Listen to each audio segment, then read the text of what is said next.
Today's lesson is lesson 6.6. Our learning goal is I can use proportional relationships to solve multi-step ratio and percent problems.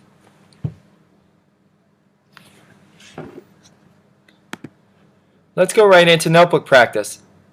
Jorge earns $3,600 yearly. Of that, he pays $240 for rent. What percentage of Jorge's earnings goes to rent?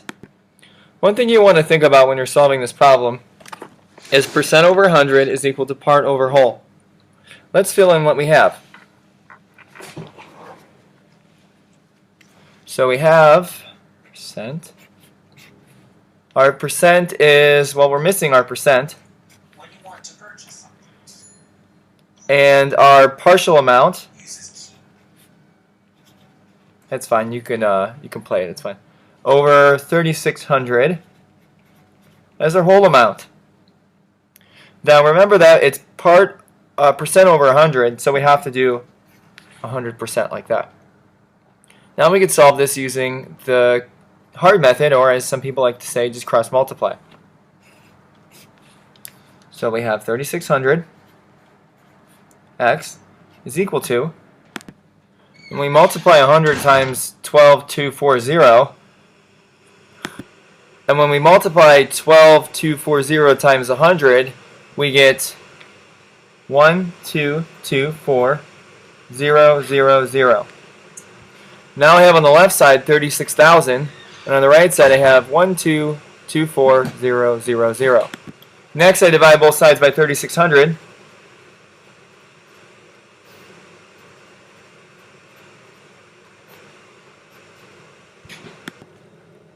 And when I divide this big number divided by this big number here, I get x is equal to 34.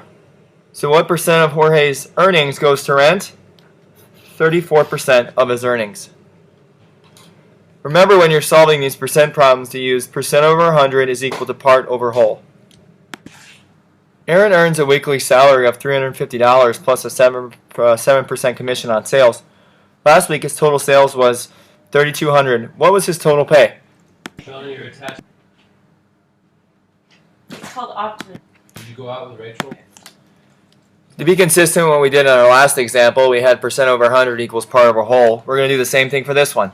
So we have our 7% over 100 is equal to part over whole, and total means whole. So we're missing the partial amount. So now we'll multiply 3,200 times 7, which equals 22400.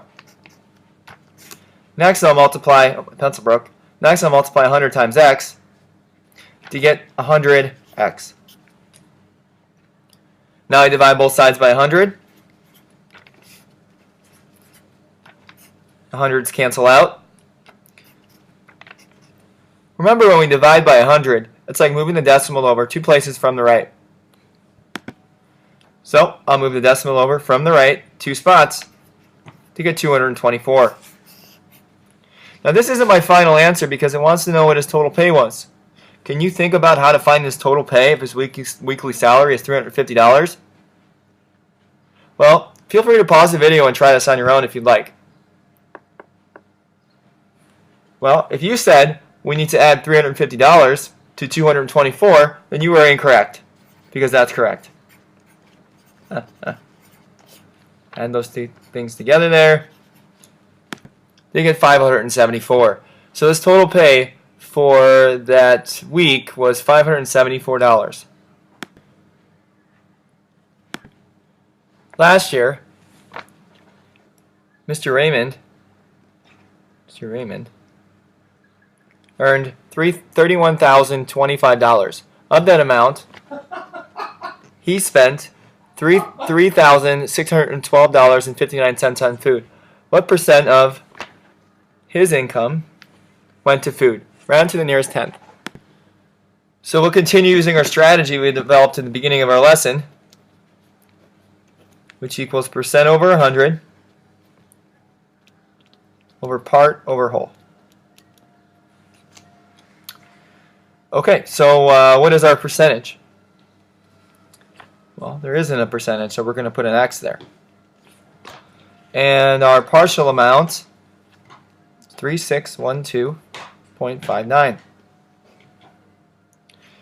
Our total amount is 3125. Now we have our proportion set up. We can go ahead and solve for x. You get 31025 is equal to 100 times 3612.59. Remember, when you multiply by 100, you move the decimal over 2 places to the right. Okay. It's like I showed a picture for people. Now we'll divide both sides by 31025.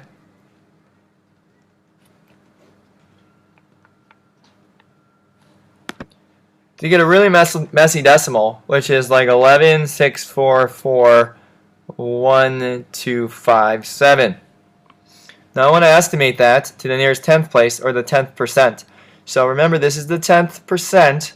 So I go next door, and if it's 5 or more, I add 1 more. Since it's 4 or less, I'm going to let it rest and take it out. So my percentage then is 11.6%.